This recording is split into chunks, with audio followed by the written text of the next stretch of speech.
Assalamualaikum warahmatullahi wabarakatuh. Ti payun mangga urang sami-sami panjatkeun puji syukur kehadirat Allah Subhanahu wa taala nu mana urang sadaya tiasa diberikan sehat walafiat. Dina kasempatan ieu kuring hoyong pidato ngeunaan manfaat teknologi. Di zaman ayeuna seueur teknologi canggih anu diciptakeun pikeun nyederhanakeun cara hirup urang ayeuna. Kalayan keahlianana urang tiasa nyingkat waktos sareng ngagancangkeun padamelan.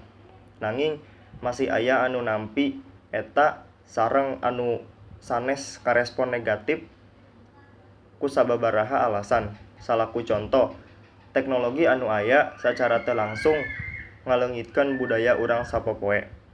Rerencengan abdi saleresna seueur-seueur manfaat anu urang gaduh sareng bakal kengingkeun ku ngamangpaatkeun teknologi anu aya.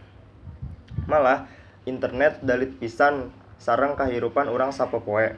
Urang biasana ngagunakeun internet pikeun milari informasi atanapi pikeun hiburan. Sareng panggunaan teknologi ayeuna beuki ngadeukeuttan kana kabutuhan kahirupan manusia. Utamina nalika Covid-19.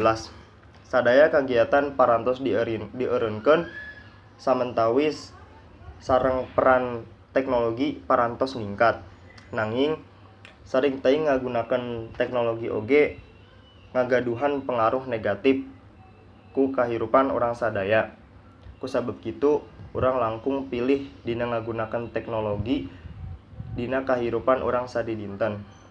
Rupina mung sakitu anu tiasa kapihatur ti simkuring, kurang lebihna mohon maaf. Wabillahi taufik wal hidayah. Wassalamualaikum warahmatullahi wabarakatuh.